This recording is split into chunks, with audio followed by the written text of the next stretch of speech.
안녕하세요. 지난 영상에 이어서 위대한 생각의 힘 나머지 부분에 대해서도 읽어드리도록 하겠습니다. 위대한 생각의 힘, 제임스 앨런 지음, 임지연 옮김, 문예출판사 42페이지 진정한 힘의 비밀 당신의 임무가 무엇이 됐든지 정신을 집중해서 가지고 있는 모든 에너지를 쏟아부어라. 작은 일을 완벽하게 해내면 반드시 더 큰 일을 할 수 있게 된다. 한 걸음 한 걸음 착실히 오르면 추락하는 일은 절대 생기지 않을 것이다. 여기에 진정한 힘의 비밀이 있다. 44페이지 흔들리지 않는 굳건함이 가진 힘. 모든 힘은 부동적인 요소를 지니고 있다.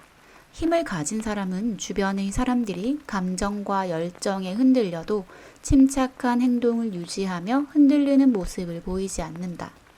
자기 자신을 지배하고 다스리는 데 성공한 사람만이 나에게 명령을 내리고 다스릴 자격이 있다. 신경질적이고 두려움이 많고 생각 없고 변덕스러운 사람들은 다른 이들과 어울리기를 좋아한다. 그들은 자신을 지탱할 사람들이 없으면 쓰러지기 때문이다. 그러나 차분하고 두려움이 없으며 사려 깊고 진지한 사람들은 숲, 사막, 산꼭대기 같은 장소에서도 혼자 있는 것을 즐긴다. 열정은 힘이 아니다. 그것은 힘의 남용이며 힘의 분산이다. 열정은 비바람에 시달린 바위를 미친 듯이 때리는 사나운 폭풍우 같지만 힘은 바로 그 바위와 같이 말없이 움직이지 않는 것이다. 열정이 곧 힘과 같은 말이 아니라는 것. 그것은 저에게 큰 깨달음을 주었는데요. 폭풍같이 몰아치는 비바람에도 흔들리지 않고 그 자리를 지키는 것이 진정한 힘이다. 이런 부동성이 힘이다. 그래서 그 자리를 지키는 사람, 그리고 꾸준히 뭔가를 계속하는 사람, 그 사람들이 정말 힘이 있고 강한 거구나. 나도 그렇게 되고 싶다. 라는 생각을 했습니다. 247페이지 자신의 삶에서 하찮은 것을 몰아내라. 힘이 시작되는 것은 지혜의 시작과 비슷하다. 목적 없는 사소한 것들을 극복하는 데에서 시작해야 한다. 당신은 그동안 기꺼이 사소한 것들의 희생물이 되어 왔다. 책에서는 웃음소리 또는 비방하는 대화, 실없는 농담 이런 것들을 예를 들고 있어요. 이렇게 정신을 산란시키는 행위가 자신을 침범하지 못하게 하는 데 성공하면 비로소 진정한 힘이 무엇인지 이해하는 첫 발을 디딘다. 그리고 보다 강한 열망을 갖고 자신의 영혼을 하나로 묶기를 갈구하게 된다. 아까 그 부동성이 정말 힘이라고 했는데요. 그 부동성을 지키기 위해서는 진짜 중요하지 않은 것들을 조금 쳐내는 용기가 필요하더라고요. 다른 책에서도 그런 내용들을 사실 많이 봤어요. 거절을 잘하는 게 성공한다는 거. 그런데 누가 차 한잔 하자 이렇게 하면 거절을 정말 못해요. 그래서 수다를 위한 수다 또는 남 이야기를 하다 보면 저는 진이 빠져서 돌아오고는 합니다.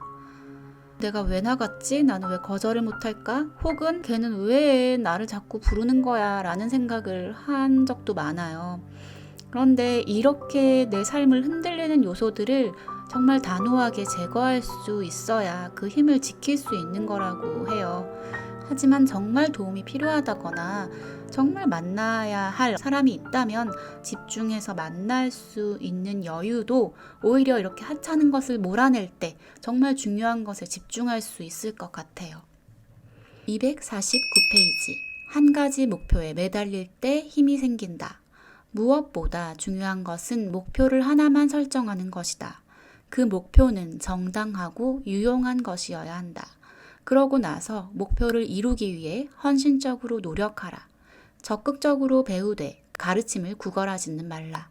자신이 하는 일을 완벽히 이해해 자기 것으로 만들어라. 내면에 있는 인도자, 절대 틀리는 법이 없는 내면의 소리를 따르며 항상 앞으로 나아가다 보면 승리만이 있을 뿐이며 더 높은 곳에 있는 안식처를 향해 한 걸음 한 걸음 오르게 된다. 그렇게 되면 끊임없이 넓어지는 시야에 조금씩 조금씩 삶의 본질적인 아름다움과 삶의 목적이 들어올 것이다. 순수한 마음과 잘 정돈된 마음, 이것이 건강의 비밀이다. 굳건한 신념과 현명하게 방향을 설정한 목표가 성공의 비밀이다. 그리고 확고한 의지로 욕망이라는 검은 말이 고삐를 단단히 움켜쥐는 것, 이것이 힘의 비밀이다. 힘의 비밀은 굳건한 신념, 그리고 바르게 설정한 목표. 이 두 가지라고 해요. 여러분들도 만약 계획하는 일이 여러 가지가 있다면 한 가지 목표로 조금 줄여보시기를 추천드릴게요. 나는 뭐 3가지 거뜬하게 다 할 수 있어 라고 하시는 분들은 해도 되겠지만 이렇게 2-3개를 잡아놓고 제대로 하는 게 없다고 느껴질 때 과감하게 기한을 두고 한 가지만 집중해 보기를 추천을 드릴게요. 264. 이기적인 행복을 찾지 마라. 언젠가는 사라질 것을 자신의 중심에 놓으면서 어떻게 진정한 행복을 찾기를 바라는가? 상황에 따라서 행복해지는 게 아니라는 거를 여러 책들을 통해서 알고는 있지만 사실 그게 참 쉽지 않잖아요. 하루에도 몇 번씩 제 마음은 상황에 따라서 변하고 감정도 변하고 그런 사람이지만 그 상황에 따라 내 마음이 행복한 게 아니라는 게 진실인 것 같아요. 대궐 같은 집에만 행복이 있는 게 아니잖아요. 행복은 오히려 정말 가난한 집에 있을 수도 있어요. 그 집에서 자란 아이들이 더 큰 꿈과 사랑으로 빛나는 인생을 살 수도 있는 것이 이 세상의 진실인 것 같거든요. 여러분들도 이 책을 한번 읽어보시기를 추천드릴게요. 264페이지에 나오는 구절을 마지막으로 읽어드리면서 오늘 영상을 마치도록 하겠습니다. 이기적인 행복을 찾지 마라. 언젠가는 사라질 것을 자신의 중심에 놓으면서 어떻게 진정한 행복을 찾기를 바라는가? 한없이 넘치는 참된 행복이란 영원한 것을 자신의 중심에 넣음으로써만 찾을 수 있다. 자신을 초월하고 영혼의 순결, 자기 희생, 보편적인 사랑을 키워나감으로써 당신은 그러한 영원의 의식 안에 있게 되며 어느 누구도 절대로 앗아갈 수 없는 참된 행복을 깨닫게 된다. 다른 사람에 대한 사랑으로 완전히 사심 없는 상태에 이르면 가장 고귀한 행복을 얻게 될 뿐 아니라 불멸의 영역에 들어서게 된다. 사람들은 행복을 찾기 위해 여기저기 맹목적으로 뛰어다니지만 발견하지 못한다.